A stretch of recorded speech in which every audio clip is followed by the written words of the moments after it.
बिस्मिल्लाहिर्रहमानिर्रहीम। अस्सलाम वालेकुम, मैं हूं आयशा महर। वेलकम है। आज इस वीडियो में हम बात करेंगे ओसीडी यानी ऑब्सेसिव कंपल्सिव डिसऑर्डर के बारे में।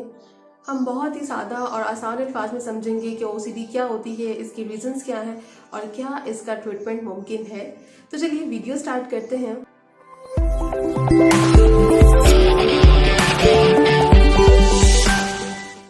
ओसीडी यानी obsessive compulsive disorder national institute of health के मुताबिक 2% लोगों में ये बीमारी पाई जाती है। पाकिस्तान में जहाँ पर दूसरी बीमारियों की अवेयरनेस ज़्यादा नहीं है, उसी तरीके से इस साइकोलॉजिकल डिसऑर्डर की भी अवेयरनेस लोगों के अंदर ज़्यादा नहीं है। इसीलिए अगर किसी को ये मसला हो भी जाता है तो लोग साइकोलॉजिस्ट के पास आने में और अपना ट्रीटमेंट करवाने में सालों लगा देते हैं। ओसीडी होती क्या है? ओसीडी में बेसिकली दो चीज़ें मोस्ट इंपॉर्टेंट होती हैं। एक होती है obsessions and second one is compulsions. Obsessions क्या होते हैं? ऑब्सेशंस वो इरेगुलर और अनकंट्रोल थॉट्स होते हैं जो कि बार बार पर्सन के माइंड में किसी भी चीज़ के रिलेटेड आते हैं। जैसे कि मिसाल के तौर पर कुछ लोगों को गंदगी से रिलेटेड थॉट्स आते हैं। बज़ाहिर तो गंदगी नज़र नहीं आती, लेकिन फिर भी उन्हें लगता है कि उनके हाथ गंदे हैं, कपड़े गंदे हैं, या अगर वो कहीं बाहर से चक्कर लगाएं तो उन्हें लगता है कि उनका पूरा जिस्म ही गंदा हो गया है। इसी तरह से कुछ लोगों को रिलीजियस और रिलेशनशिप से रिलेटेड और अपने काम से रिलेटेड भी थॉट्स आते हैं। मिसाल के तौर पर अगर किसी ने कोई टाइपिंग की है तो उन्हें लगेगा कि टाइपिंग तो ठीक ही नहीं हुई। बार बार उन्हें उनके माइंड में ये आएगा कि उन्होंने ठीक से टाइप नहीं किया।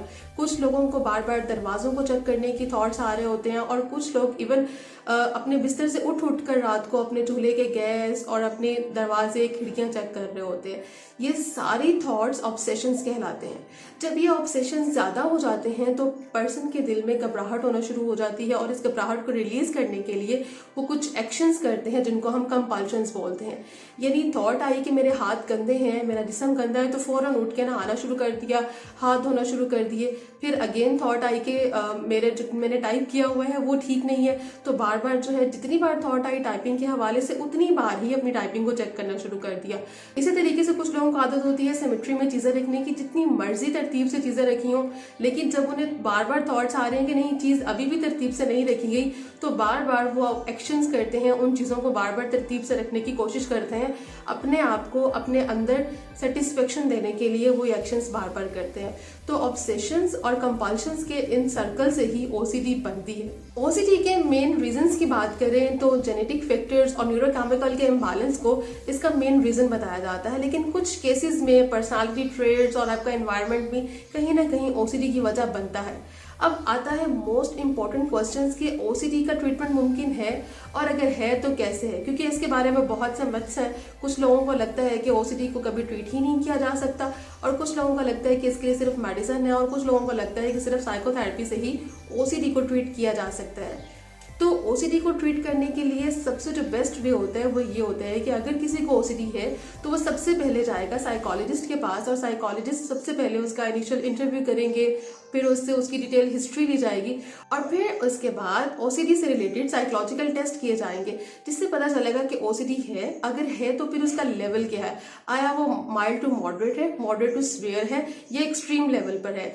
साइकोलॉजिस्ट आपकी ऑब्जर्वेशन करेगा, अपने सारा जो उसके पास हिस्ट्री और आपका जो डाटा होगा और जो टेस्ट का रिजल्ट होगा, उसके बाद अगर उसको लगेगा कि हाँ अब इनको मेडिसिन की भी जरूरत है तो फिर वो आपको रेफर करेगा साइकाइट्रिस्ट के पास और साइकाइट्रिस्ट आपको मेडिसिन देने के बाद दोबारा से साइकोलॉजिस्ट के पास भेज देगा साइकोथेरेपी के लिए।